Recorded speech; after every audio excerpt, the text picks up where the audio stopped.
I hope that I find you all in great spirits and, of course, in great health. As you can tell from the title of this video, this is called Diverticulitis, the last surgery. As you guys know, if you've been following my videos here on YouTube or on Facebook, you guys know that in September I was diagnosed with diverticulitis. And I do have a video here on my channel called Diverticulitis, My Story, which basically tells all of what diverticulitis is, how I came to know that I had diverticulitis, the surgeries that I went through, and not just the physical of it, but the mental and the spiritual of it. And the biggest thing that, or one of the biggest things that I hope that you guys took away from that, and I know that I've learned along the way, is first of all, there is a God. He is a healer, He is a provider, He has unconditional love. And if you just have even just a mustard seed of faith, that's all He needs to know that you believe in Him and that you have the faith to know that He will work out everything according to what? His plans. And that's a very big theme throughout my journey is His plans, not mine, not yours, but His plan. And also just to remind all of us of the power of good old-fashioned prayer and having prayer warriors on your side and a good foundation and being around positive people to help uplift you in the times where you just can't do it by yourself. You just have to stand. And when you just stand, and that's all you can do is just stand, just be there, that's when God makes the breakthrough. He is here for us. And I hope that you guys see that through my journey, through the videos that I have been putting out, through the things that I put on Instagram and Facebook. I hope that you guys, you know, when you go through something, a lot of the times you think it's a lesson for yourself, but it's really a lesson for others as well. So I'm glad and happy that God has taken me through this journey and that He's continuing to be with me so that I am used to share His story, to testify of His glory and of His mercy and His wonderful, wonderful grace and favor over my life and of those around me as well. But like I said, check out that video. It'll explain everything. In the meantime, after that video, I did do a follow-up video just kind of updating you on what had happened since I made the first videos from the surgeries and all that kind of stuff. And I told you guys that I was taking off all my medication, and I was just so excited about that. And the next thing that I was looking forward to, well, not necessarily looking forward to, but that was going to be happening was a colonoscopy. And then in December, December 16th, I was scheduled to have my colonoscopy reversal. So this is a video just explaining what has happened since then with the colonoscopy up until this point, and also to let you guys know what my future is as far as my medical uh, medical part of my life is concerned. So first of all, since then I did do a colonoscopy. I had to drink that nasty, nasty, nasty, nasty drink. I don't sugarcoat anything. It was nasty. It tasted like 5 cups of salt, some old cough syrup, and a broke down flat Sprite.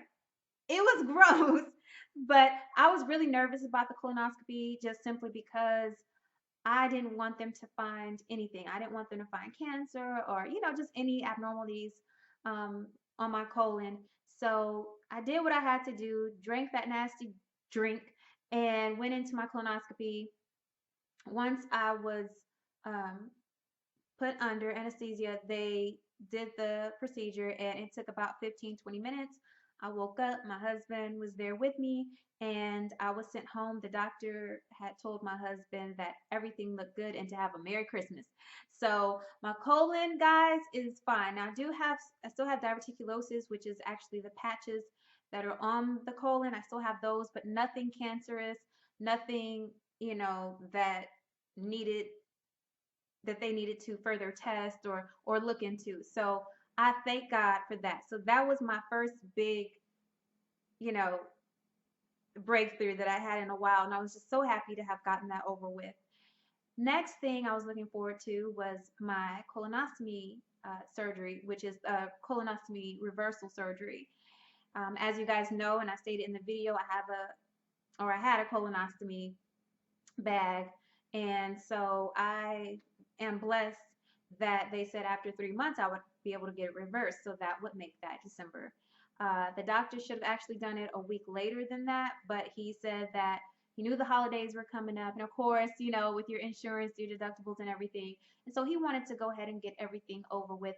And of course, I was totally fine with that because I figure if I'd rather be at home and in some pain. I might be sitting in the corner, but I want to be able to see my baby open her presents than compared to being in the hospital and being sick or complications or whatever could have came of it. But I was okay with that. Now, while in between the time I had my colonoscopy and the surgery, I started to have pain, and one day I was having diarrhea and I had pain, and the diarrhea went away. I was still having a little bit of pain, so because I'm just really cautious now about the pain, especially in the stomach area, I went to my primary care doctor, and they took uh, blood samples, and also they wanted me to do a stool sample. Well, that particular day I wasn't able to do a stool sample, but I was able to give blood, and the next day they called and said that my blood work was absolutely normal, that even the inflammation, I don't remember the numbers, but just to throw something out there, let's say between 1 and 20, 20 is the highest on the inflammation scale. Let's just say before I was on an 18 and now I was like at 3. So dramatic difference, right? So they were really happy about that. Did my stool sample, called me back. They said that I had C. diff. Now, C. diff, um, I don't have the technical definition with me right now, but C. diff is basically an infection in the body that can come from maybe being in the hospital, somebody not being clean, washing their hands correctly. Um, it could really come from anything. Also, it could come from taking too many or being on antibiotics for a long time. So I honestly don't know how I caught the C. diff, if it was from the hospital, because it was like a week after I done my colonoscopy. So I don't know if it was from the hospital or really like after all these antibiotics are starting to come out of my body, like was it because of that? I have no idea. Side note, 3 months later, here we are also 3 months later, and my hair is falling out. And my doctor was like, "When did we have your first surgery?" And I told him it was back in September. He said, "Oh, you're right on schedule." And I'm like, "What does right on schedule mean?" And he said that um, that he gave a medical name for it, but when you go through a surgery like that, that your hair, um, usually around the 3 month mark after you've had surgery, your hair will start to fall out. And that is what's been happening with my hair. So I was also depressed and sad about that. But once I got the C. diff, I was afraid because I didn't know how I caught it, what happened. And also, C. diff can be deadly. And I was terrified. I was shook up by it because number one, it seems like I always get a little bit ahead, in the game, and then I fall back. And I'm just like, Lord, come on, let me have a breakthrough. So I got on the antibiotics, had to be on antibiotics for 2 weeks, and they had already scheduled my rescheduled my surgery for the 30th of December. Well, the day before, on the 29th, they were like, "Hey, you got to go up to the pharmacy. You got to get all these antibiotics." Like I had to get 3 different antibiotics, and one antibiotic alone was like $50. Then they were like, "You also have to do the soup prep." Soup prep is the same thing that I had taken for the colonoscopy, that nasty drink that I told you about. And I was like, "Oh my gosh." So I'm trying to hurry up and go to the pharmacy to get all this stuff. I got the antibiotics, the soup prep they didn't have, and I was getting all worked up because my doctor wanted me to go ahead and start it by a certain time, and they said they wouldn't have it until later. So I was like, well, I'll just have to go home and wait. Get home, the doctor calls me, my surgeon calls me, and lets me know that they have to cancel my surgery again. And at this point, I'm pissed because I'm just like, it's the day before. Y'all could have told me sooner. And he said that the reason is they were able to get in touch with my infectious and disease doctor. And he said, being that I had C. diff, I needed to wait 1 month from my last dosage of the antibiotic before I could do the surgery. And also being that people who have C. diff, especially the first go round, yeah, you can have it a couple of rounds. Um, the first go round, they're 25% more prone to catch it again. So if I were to go through this surgery and do all this stuff, that's putting me more at risk, and I probably get it again, and then that's a possibility of me having to go through surgery again just to get the colonoscopy bag right back on, which is what I'm trying to get rid of and avoid. So I was upset because, my mom had taken off work. We made plans and everything for the care of my daughter and, what everyone was going to be doing and how everything was going to work out. And then for them to say that, I was upset. But I had to calm down. And I mean, like, I cried. Like, I cried the ugly cry. Like, my mom had to just hug me because I've been through so much. Like I said, if you've watched my very first video, Diverticulitis, my story here on my channel, you'll know that it's been a road. And if you know me personally, you know it's been a road. And, you can't put everything on YouTube. You can't put everything on Facebook or Instagram or all these different platforms because, I mean, that's just those things are only a glimpse into what daily life is for you. And there was many times at night where I cried with the flagyl. There's a lot of side effects, anxiety, depression, all that kind of stuff. And I got every single side effect except for the nausea. And I think that was just because I drank so much ginger tea, which, by the way, if you've ever been nauseated, pregnant, maybe that time of the month, or you just nauseated, period, or you have digestive issues, ginger tea is like a lifesaver, especially if you have a good potent ginger tea and not filtering it down with all this sugar and milk and all that. Just drink the ginger tea, and I promise you'll feel better. So I'm taking all this flagyl and stuff, and here it is, the 30th. I wanted to get it done so I won't have to pay deductible for the following year, and I'm just upset at this point. But again, I have to say, okay, he's saying that he wouldn't even put his own mom through this surgery. Okay, again, I'm learning God's will, God's timing. But what also scared me is the fact that I have to take flagyl again for 2 weeks. And from the time that I finish it, then it'll be another month before I can have surgery. And I just want this surgery over because I just want to get back. In my mind, this is what I was saying. I want to get back to the old Ursula. I want to get back to my life and all that good stuff. So they rescheduled it for January 27th. Well, on January 26th, the surgeon's nurse called and said, or before that, like a couple days before that, or a week before that, she said, hey, the infectious and disease doctor, I thought she was going to tell me that he canceled it, but she said, no, he didn't cancel it. I asked him if he wanted to cancel it. He said, no, he wants to see you first. So he's a pretty busy guy. It was a lot of trouble getting an appointment with him. He's only in his office once a week. He does rounds most of the time. So I finally got in the day before my scheduled surgery. And when I went in, I was just at the point where you just have to stand. And I said, Lord, if this is your will, if you know that I'm well enough and that this C. diff is not going to return, I'm going to be well enough, then I know that you will allow this surgery to happen. And if I go in here and he says, no, we got to wait another month, I'm going to take a deep breath and I'm going to wait another month because I know that whatever's going on is your will. It is your timing. I went in to see him. We talked and everything. And he said, okay, we're going to go ahead and clear you for surgery. So got to surgery the next morning. And let me tell you, my godmother told me back in December when we thought I was going to have my surgery, or the first one anyway. She said, you know what? You just go in there and you hold your head up high and you smile and you don't be fearful. And that's exactly what I did. I mean, I must admit, it's just like, okay, when you're having surgery, there's a little bit of like, okay, But when I went in, I was smiling, joking, said some prayers, read my Bible, and I was calm as a mouse.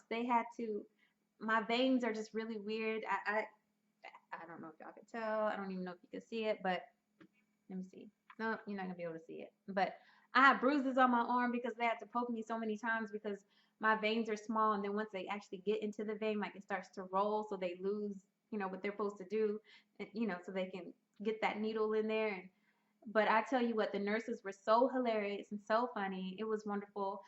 The surgeon came in and said it was going to take an hour and a half to 2 hours, but that he was also going to take his time because I was his only patient for that day. And they put that stuff in there, and I was just like, I feel it, I feel it. And I waved bye to my mom and my husband, and off the surgery I went. Of course, woke up, and the surgery was actually 3 hours. It took 3 hours.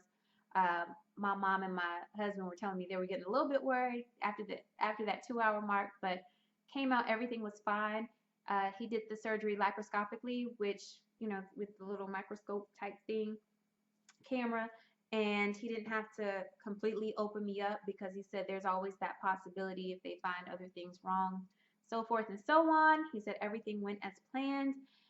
So that was Wednesday, and I was in the hospital. I thought I was gonna have to stay till Sunday, or at the most Monday. They were just waiting for me to pass gas and pass, have a stool sample and all that stuff. And that Saturday they came in. They said if you give us one more, if you have a bowel movement one more time, then we'll let you go home. If not, then for sure we'll release you on Sunday. Saturday evening, I had a bowel movement, so I was able to go home. And it was just like when I walked out that hospital, I mean, yes, I was in pain because, I did have a surgery. I was cut. I have so many staples. And on the side where the colonoscopy was, I have a bunch of staples. I look like a little brown football. But when I walked out the hospital, it was just like, Whitney Houston on Waiting to Exhale. And I was just like, it's over. It's done. God's will. He's piecing me back together. And although I still have some recovering to do, and everything like that, the surgery and how I feel is nowhere what I did back in September and October. And right now I'm on a soft diet and just making sure that I'm eating well so that I don't get another bowel obstruction. Making sure I go to the bathroom. If not, I have to use a stool softener. So these are all things that I'm doing right now for recovery. I do go see my doctor next week. In the long run, as far as once I've recovered from the surgery, just making sure that I eat a high fiber diet, making sure that I stay, things are steady moving through, having good bowel movements once or twice a day, and high fiber diet, and just watching what I eat. I am still going to stay away from nuts, strawberries, corn, popcorn, anything with seeds, or at least if I can get to the seed, take the seed out. And that's just what I'm gonna do. I've been doing a lot of research on digestive things. I had a cousin and my husband talk to me about, and I don't know if you guys are aware. You can also there's like a diet where you eat for your blood type, like what's good for you. So I'm just looking to all different things. So if you have any suggestions, let me know. But the one the one thing is, like I always say, there's a couple themes that go along with this journey. One is no one is immune to the trials and tribulations of life. So no matter what you do, who you are, where you're from, what race you are, what religion you are, what's your sexual preference, I don't care what it is in life. No one is immune to the trials and tribulations of life. Don't think that you are above all. And not saying that I did, but I'm just saying, we just live our lives and we're thinking, okay, we're living life. Something can hit you. And you better make sure that you have faith, that you have God on your side, that you have people that believe in God that are rooting for you. And also, I want to say to anyone, I was a person who I didn't brag about it. I always said, "Oh, thank God, I don't have to, I don't even have a primary care doctor at the time when all this stuff went down." The first time seeing a primary care doctor is when I was just like, let me go do a checkup. So with that said, my hope and my prayers for you guys is, of course, good health, but also, you know, you got to do your part and let God take care of the rest. There's only so much you can do. But the thing that you can do today, this year, do not let 2016 be like 2015. Don't wait. I know some of us don't have insurance. Figure out how to get to a clinic. There's cash pay clinics. Try to find a job that offers insurance. And those that have insurance, really, you truly have no excuse. I know insurance companies get on our nerves. I know we still have to pay co-pays and deductibles and all that. But thank God that you have insurance, so use it.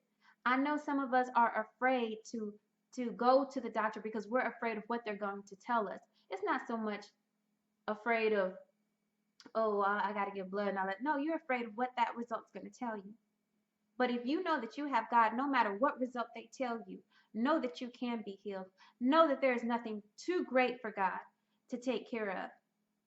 And also know, hey, you may not even be diagnosed or have anything, and you're worrying yourself for nothing. But go to have that peace that there's nothing wrong. And that if there is something, know that God can heal you. And when you walk out that office and they tell you that you have something, say, oh, no, not today. Not today. Satan is not going to win. I am healed. And you get your healing. Don't go through 2016 like you did 2015. Oh, I'll go to the doctor. Oh, I'll eat better. Oh, I'll get my weight down. Oh, I'll go get that woman's wellness. I bet when your kids are sick, you take them. I bet when some other family member is sick, you urge them to go. 2016, take care of yourself. I mean, yeah, you got to be there for other people, but take care of yourself. Do not let 2016 be like 2015 and you be in the dark and you be ill. That pain that you're feeling on your side, that pain that you're feeling in your stomach, that blurry vision, go get your eyes checked. Do something. Do not let 2016 be like 2015. For years, I never had a primary care doctor because I was just going through life. And not saying that they could have caught something earlier. Maybe they could, maybe they couldn't. But it's the point that do it. Don't be afraid. Even if it's something you don't even have any ailments, just go once a year and say, hey, check my blood for everything that you have. Check my blood for any sexually transmitted disease. Check my blood, check my iron levels. Check my vitamin D levels. You know, how's my protein? You know, do I have diabetes? I have diabetes runs in my family. I want to be checked. I want to know what's going on with my body. And don't be afraid. If you're uncomfortable with a certain doctor, don't be afraid to go and get a second opinion and go see another doctor. This is your life and you only get one. This is your health. And I'm a believer that what is going to happen is going to happen. I believe that you can pray for change. I know that God can change and work miracles up to the last minute of something. So don't dare think that you can't be healed, that you cannot be delivered, or that you can't have treatment to help with what you're going through. And whether it's physical or mental, don't be afraid to open up to people and say, hey, I think I have a mental disorder, or hey, I think I need to go see somebody. I need to talk to somebody about whatever things. 2016, let this be the year of no walls. Just be bare, raw with it. Because that's what God wants. He just wants you to stand. He just wants you to be. And let Him take care of the rest. Let Him fulfill your heart, heal you, give you the things that you need in life. I am living proof. I love that word or words, living proof. I'm living proof that He can bring you out from under buried rocks that you couldn't get yourself out of, that your family couldn't get yourself out of, that your friends couldn't get you out of. Only He can, and He can pull you from that and make you better. And like I said, I constantly said, man, I just can't wait to get back to the old Ursula doing the old things. But you know what? That's false, because the old Ursula is gone. What God has put me through, what He has brought me through, what He is doing with me, and right now putting those final touches. He makes everything in His image. He makes everything perfect. He knows what He's doing. And I'm glad for this new Ursula. Yeah, I'm still funny and there's still, you know what I mean? But it's a different level. And I'm glad that I went through this. And though I pray that I never have to go through it again, but would I repeat all this over again so that I have a testimony to tell of God's work and to do God's work in His will? I would do it all over again if it's for the Lord. If it's for the Lord, if it's His will, I will do it. Because I want God to always use me. Because I want to always be an example of what He can do. There's so many lost souls right now, and I want to be that leader, that example. I'm glad that God used me the way that He did. But He's also using me to tell you that you don't have to go through what I went through. Go get yourself checked out for whatever it is, whatever ailment, whatever pain. go to the dentist, go to the eye doctor. He will make a way for you to get those glasses. If you think you can't afford them, I don't care. Go, because God's going to make a way. I promise you. Just believe in Him. And again, thank you guys so much, all of you guys that have prayed, that have followed me. Please do continue to still pray for me. Like I said, I'm still recovering, and this is still a life changing thing for me, because now I have to learn, things that I can't eat, what my body can tolerate. I have to be a little bit more mindful of, even something as simple as somebody else might take for granted, like going to the bathroom, a bowel movement. I have to make sure that my body is flowing so that I don't have bowel obstructions and get sick and do all this. So I'm asking you guys, take care of yourself. Thank you so much for all your prayers, your phone calls, your thoughts, your messages, whatever you've done, just me being on your mind, me being in your heart, you just, sending good positive vibes my way. Thank you so much. And this is, or I'm sorry, was the last surgery.